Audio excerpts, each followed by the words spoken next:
BC రిజర్వేషన్ల పంచాయతీ ఏదైతుందో అది సుప్రీంకోర్టుకు చేరినట్టుగా తెలుస్తూ ఉంది. సో రాష్ట్ర ప్రభుత్వం నిన్న సాయంత్రం సుప్రీంకోర్టులో పిటిషన్ వేసినట్టుగా తెలుస్తూ ఉంది. ఈ వారంలో ఎప్పుడైనా అది పిటిషన్ స్వీకరించడం కానీ లేకపోతే పిటిషన్ని తిరస్కరించడం కానీ జరగవచ్చు అనేది మనకున్నటువంటి సమాచారం.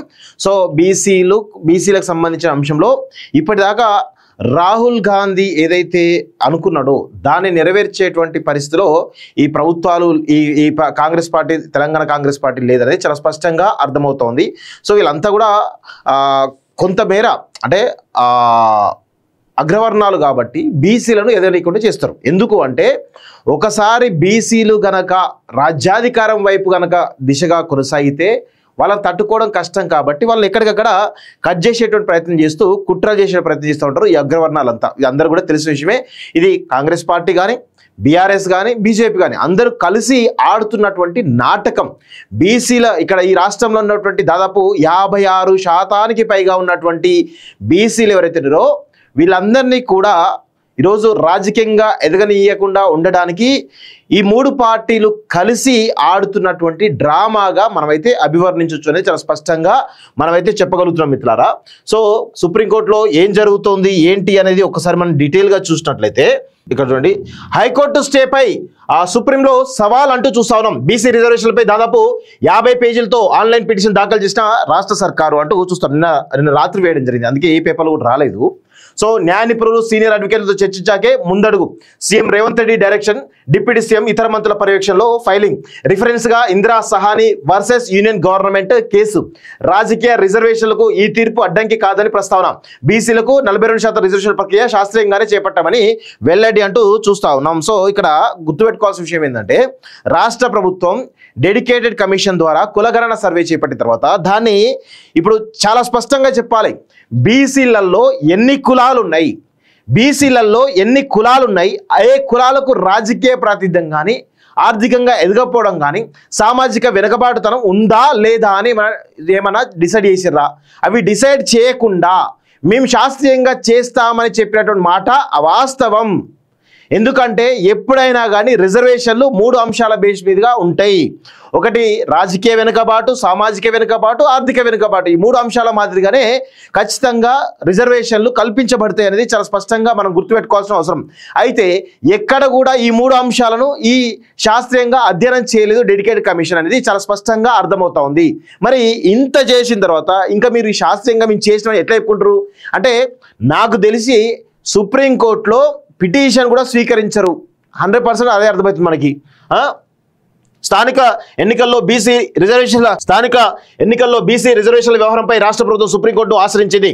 బీసీలకు 42% రిజర్వేషన్ కల్పిస్తూ తెచ్చిన జీవో 9పై హైకోర్టు స్టే విధించడానికి సవాలు చేసింది. ఈ మేరకు సోమవారం రాష్ట్ర ప్రభుత్వం దాదాపు 50 పేజీలకు పైగా సమగ్రమైనటువంటి సమాచారంతో పిటిషన్ దాఖలు చేసింది. తాజాగా హైకోర్టు తీర్పు ఆర్డర్ రిలీజ్ కాగా అందులోని అంశాలపై కూలంకషంగా న్యాయ నిపుణులతో చర్చించిన తర్వాత ప్రభుత్వం ఈ నిర్ణయం తీసుకున్నది. ఇందులో రిజర్వేషన్ల పెంపులకు సంబంధించి గతంలో సుప్రీంకోర్టు ఇచ్చిన ఉత్తర్వులతో పాటు తాజాగా హైకోర్టులో జరిగినటువంటి వాదనలు, తీర్పు కాపీని పిటిషన్కు దాఖలు చేసింది. ప్రధానంగా రిజర్వేషన్ పెంపులో కీలకమైనటువంటి Indira Sahani versus union government కేసును రిఫరెన్స్ గా పిటిషన్లో పేర్కొన్నట్టు చూస్తా ఉన్నాం. సో తమిళనాడులో ఎంత జాగ్రత్తగా 69% రిజర్వేషన్లు కల్పించిందో ఒకసారి దాని రిఫరెన్స్ గా వీళ్ళు అమలు చేయాలి. కానీ దాని రిఫరెన్స్ గా ఎప్పుడైనా అమలు చేసిరా అంటే ఏది కాదు అని చాలా స్పష్టంగా అర్థమవుతుంది.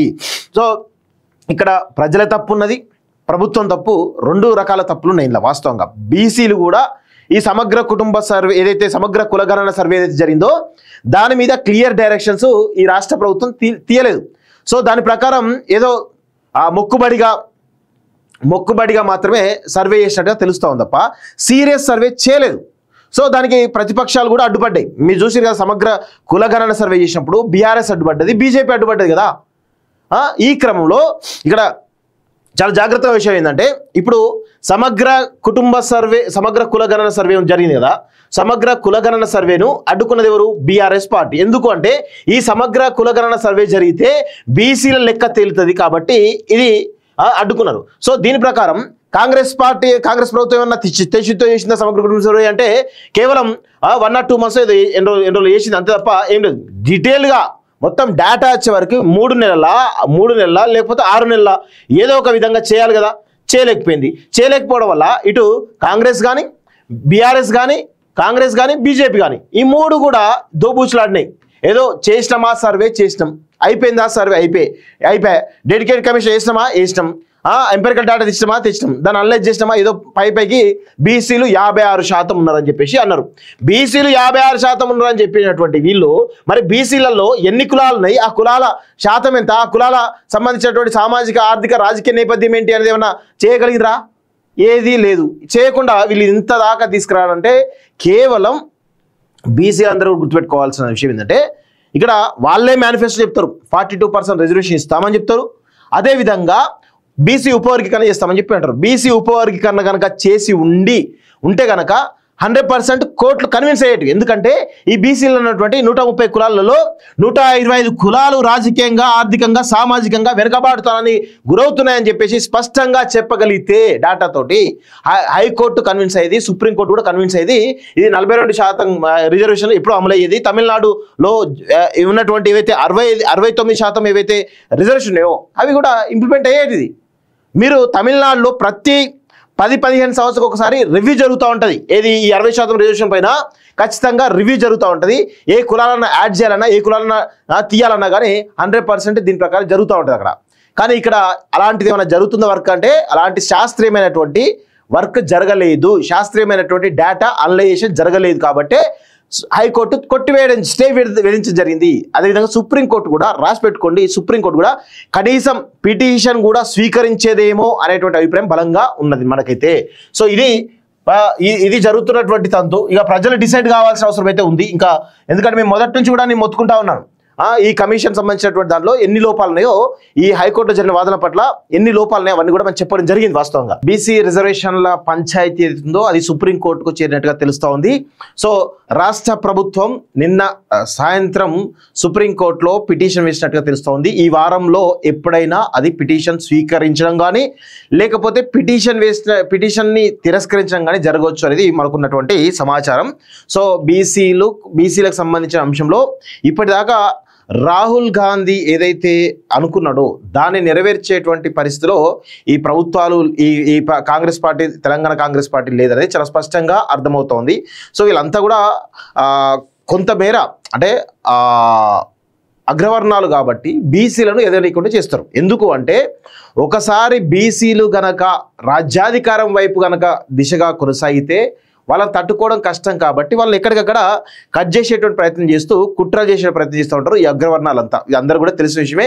ఇది కాంగ్రెస్ పార్టీ కానీ బీఆర్ఎస్ కానీ బీజేపీ కానీ అందరూ కలిసి ఆడుతున్నటువంటి నాటకం.